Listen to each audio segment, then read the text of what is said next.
এইটা কি দেখলাম রে ভাই, পুরাই মাথায় নষ্ট। যারা মেহেদী হাসান হৃদয়কে নিয়ে এতদিন মজা নিছে তাদেরকে পারফেক্ট জবাব দিছে বরবাদের টিজার দিয়ে। ওই যে একটা কথা আছে না, যে কারো চেহারা দেখে তার ক্যারেক্টার জাজ করতে নাই। মেহেদী হাসান হৃদয় তার প্রমাণ। ওকে বেশি কথা না বলে এখন মূল আলোচনায় যাই। চলে এসেছে শাকিব খানের বরবাদ মুভির টিজার। তো কেমন ছিল টিজারটি, চলুন কথা বলে এই বিষয়ে।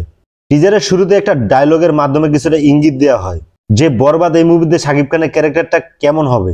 ডায়লগটা এমন ছিল যে, আমার মা হয়ে লজ্জা হয় আর তোমার ছেলের বাবা হয়ে লজ্জা হয় না। কাট টু নেক্সট সিন। এই সিনে মিশা সওদাগরকে দেখানো হয়। সম্ভবত মিশা সওদাগর এই মুভিতে শাকিব খানের বাবার ক্যারেক্টার প্লে করবে।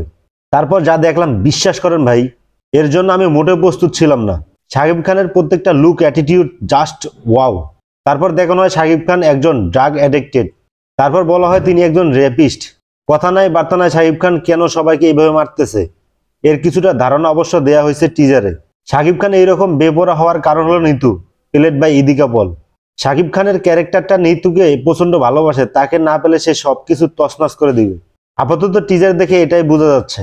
এখন প্রশ্ন হলো, টিজারে তো বলা হচ্ছে যে সে একজন drug addicted and rapist.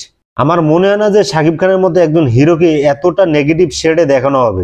Drug addicted হতে পারে কিন্তু রেপিস্ট হবে না। আমি এই কথা বলছি কেন, তার কারণ হলো টিজারে একটা সিন আছে যেখানে দেখা যাচ্ছে যিশু সেনগুপ্ত প্যান্টের চেন লাগাইতেছে আর নিচে একটা মেয়ে পড়ে আছে। হয়তো রেপিস্ট বলা হয়েছে যিশুকে। এখন আসল কাহিনী কি সেটা ট্রেইলার বা মুভি দেখলে বোঝা যাবে। এই মুভিতে যে অ্যাকশন সিনগুলো দেখানো হয়েছে তা দেখে বোঝা যাচ্ছে যে বরবাদ এই মুভিতে ভালো টাকা খরচ করা হয়েছে। প্রত্যেকটা অ্যাকশন সিন ছিল অসাধারণ। আমি জোর দিয়ে বলতে পারি এই ধরনের ব্রুটাল অ্যাকশন সিন এর আগে কোনো বাংলা মুভিতে দেখানো হয় নাই। এই টিজারের 2-3টা সিন আমাকে বেশ এক্সাইটেড করেছে বরবাদ মুভিটা দেখার জন্য। প্রথম সিনটা হলো শাকিব খান গাড়ির উপর বসে আছে, নিচে অনেকগুলো গুন্ডা পড়ে আছে। শাকিব খান বলতেছে সাইলেন্স। তারপরের সিনটা হলো শাকিব খানের পুরো মুখে রক্ত মাখানো, স্পেশালি লাস্টের শটটা, এই জিল্লু মালডা দে। ও মাই গড, ডায়লগটা বলার পর যখন শাকিব খানের ফেসটা দেখানো হয়, কি বলবো, কিছুই বলার নাই। এখন সবাই বরবাদের টিজার দেখে রণবীর কাপুরের অ্যানিমেল মুভির সাথে তুলনা করবে, আমি জানি। টিজার কাট খুব ভালো ছিল, তবে বিজিএম আরেকটু ভালো হতে পারতো। লাস্টে একটা কথাই বলবো, যারা এই ঈদে শাকিব খানের বরবাদ মুভির সাথে আপনাদের মুভি রিলিজ করার কথা ভাবতেছেন তাদের বলছি এই ভুল কইরেন না, তাহলে বরবাদ হয়ে যাবেন।